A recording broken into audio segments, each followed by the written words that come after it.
السلام علیکم students, intermediate part 2 student مطالعہ پاکستان کا ابھی کا ہمارا جو ٹاپک ہے وہ ہے قرارداد پاکستان۔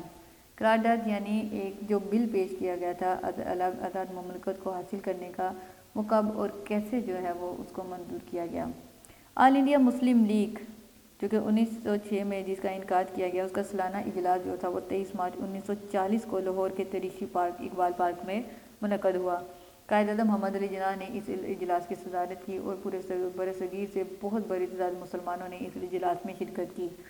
اجلاس میں قرارداد لاہور کے نام سے ایک قرارداد صوبہ بنگال کے رہنما مولوی فضل الحق نے پیش کی اور زبردست نعروں کے ساتھ حاضرین نے قرارداد کو منظور کر لیا۔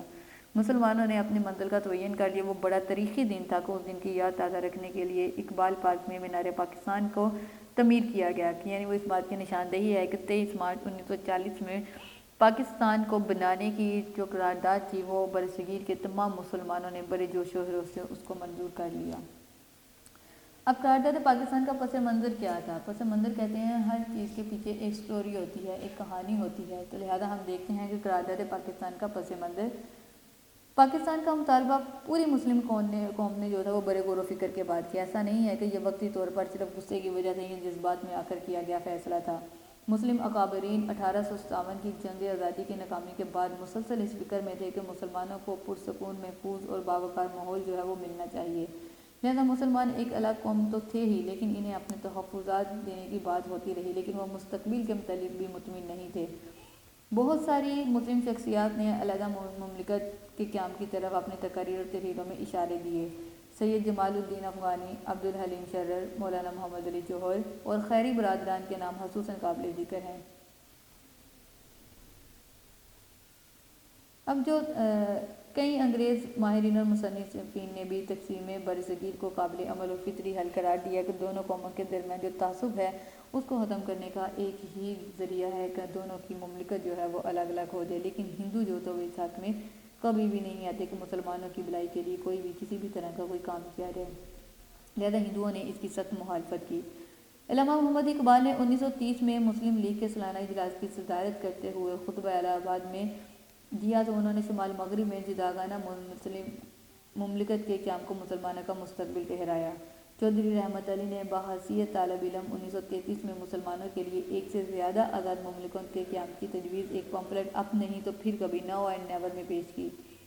سندھ مسلم لیگ نے 1938 میں اپنے سالانہ اجلاس میں تقسیم کے حق میں قرارداد منظور کی۔ قائد اعظم نے سید حسن ریاض مصنف پاکستان ناگزیر صاحب کو ایک انٹرویو دیتے ہوئے بتایا کہ وہ 1930 میں ہی علیحدہ مسلم مملکت کے قیام کی جدوجہد کا فیصلہ کر چکے تھے۔ 1940 تک قائد اعظم نے قوم کو ذہنی طور پر رفتہ رفتہ تیار کر لیا، یعنی 10 سال میں لگے قائد اعظم محمد علی جناح کو مسلمانوں کو اس بات کے لیے تیار کرنے کے لیے کہ وہ اپنی ایک جداگانہ حیثیت رکھتے ہیں اور انہیں اپنی ایک آزاد مملکت جو ہے وہ قائم کرنی چاہیے۔ اب قائد اعظم کا خطبہ صدارت کس طرح سے تھا؟ قائد اعظم محمد علی جناح نے مسلم لیگ کے 1940 کے اس لاہور اجلاس کی صدارت کرتے ہوئے اپنے خطبے میں مسلمانوں کو جدوجہد کے لیے سمت کا تعین کر دیا کہ مسلمانوں کو ایک راستہ بتا دیا کہ انہوں نے کس راستے کی طرف چلنا ہے اور کس منزل کی طرف پہنچنے کی کوشش کرنی ہے۔ اب اس خطبے کے جو اہم نکات ہیں وہ درج ذیل ہیں۔ نمبر 1، مسلمان قائد اعظم محمد علی جناح نے فرمایا کہ مسلمان ایک علیحدہ قوم ہے، اپنا الگ سماجی، ثقافتی اور مذہبی نظام رکھتے ہیں۔ برصغیر ایک ملک نہیں ہے۔ ہندو مسلم تنازع فرقہ وارانہ نہیں بلکہ بین الاقوامی مسئلہ ہے جس کا حل برصغیر میں ایک سے زیادہ ریاستوں کا قیام ہے، یعنی برصغیر میں صرف ہندو ریاست نہ ہو بلکہ مسلم ریاست بھی قائم کی جائے۔ متحدہ برصغیر میں مسلمانوں کے حقوق محفوظ رہنے کا امکان نہیں ہے، یعنی اگر ہندو اور مسلمانوں کو متحدہ برصغیر میں ہی رہنے دیا جائے تو مسلمانوں کے حقوق جو ہے وہ کبھی بھی محفوظ نہیں رہ سکیں گے۔ انہوں نے مختلف ملکوں کی تقسیم کی مثالیں دیتے ہوئے یہ بھی بتایا کہ برطانیہ سے آئرلینڈ الگ ہوا، نیز چیکوسلواکیہ بھی تقسیم کے نتیجے میں قائم ہوا۔ ایسے میں اگر جنوبی ایشیا کو تقسیم کر کے مسلمانوں کو الگ مملکت بنانے کا حق دے دیا جائے تو یہ فیصلہ پوری طرح تاریخی، منطقی اور جائز ہوگا، یعنی کوئی اتنا انوکھا فیصلہ نہیں تھا، لیکن بات صرف یہ تھی کہ ہندو اس حق میں نہیں تھے کہ مسلمانوں کو ان کی غلامی سے نکالا جائے اور ان کی بھلائی کے لیے کسی بھی طرح کا کوئی فیصلہ کیا جائے۔ اب اس قرارداد کے بنیادی نکات کیا تھے؟ اس قرارداد کے بنیادی نکات یہ تھے کہ جتنی بھی باہم متصل اکائیاں ہیں ان کو نئے حصوں کی صورت میں ان کی حد بندی کی جائے۔ شمال مغرب اور مشرق میں مسلم اکثریت والے علاقے جو ہیں وہ مسلم مملکت کو دے دیے جائیں۔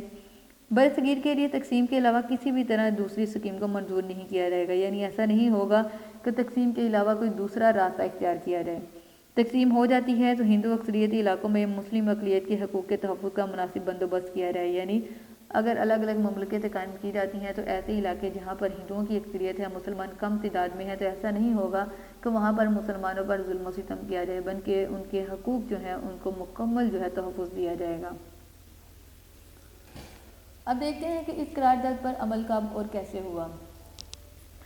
قرارداد کا منظور ہونا تھا کہ ہندو پریس یعنی ہندو میڈیا جو تھا اور ہندو قائدین نے مطالبے کے خلاف اظہار کرنا شروع کر دیا۔ قرارداد کا مذاق اڑا دیا گیا۔ گاندھی اور ہندوؤں نے بالحصول قرارداد کی مخالفت کرتے ہوئے اسے مسترد کر دیا۔ مسلم لیگ قرارداد کو قرارداد لاہور پکار رہی تھی، لیکن ہندو پریس نے طنزاً اسے قرارداد پاکستان لکھنا شروع کر دیا۔ مسلم قائدین نے نئی اصطلاح کو اپنا لیا اور اسے قرارداد پاکستان ہی کہا جا رہا تھا۔ مولانا شبیر احمد عثمانی، مولانا اشرف علی تھانوی اور مولانا ظفر احمد انصاری وہ علماء تھے جنہوں نے اس قرارداد کا بھرپور ساتھ دیا تھا۔ برطانوی پریس نے قرارداد کو زیادہ اہمیت نہ دی۔ عام تصور یہی تھا کہ تقسیم کی جو تجویز ہے وہ برطانیہ حکومت جو ہے وہ مسترد کر دے گی، لیکن مسلمان برصغیر نے اپنے مستقبل کا فیصلہ کر لیا تھا اور چند ہی سالوں بعد انہوں نے اپنی بے پناہ جدوجہد کے نتیجے میں پاکستان بنا لیا۔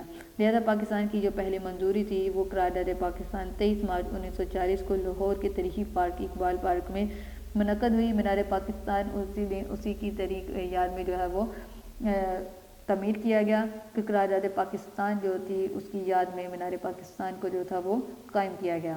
تو یہ تھا ہمارا ٹاپک جس میں ہم دیکھا کہ پاکستان کی جو قرارداد ہے وہ کہاں سے شروع ہوئی، کب منظور ہوئی اور اس کا پس منظر، اس کے پیچھے کیا سٹوری تھی اور کس طرح سے قائد اعظم محمد علی جناح نے اس کے نکات بیان کیے اور کس طرح سے ہندوؤں نے اس پر رد عمل کیا۔ ہمارا یہ ٹاپک جو ہے یہ یہیں پر کمپلیٹ ہوتا ہے۔ خدا حافظ۔ ویڈیو پسند آئی تو لائک کریں، اپنی رائے کمنٹ کریں۔ ایسے ہی مزید ویڈیوز کے لیے ہمارا چینل سبسکرائب کریں اور بیل کا آئیکن دبائیں تاکہ آپ کو ہر ویڈیو کا نوٹیفیکیشن ملتا رہے۔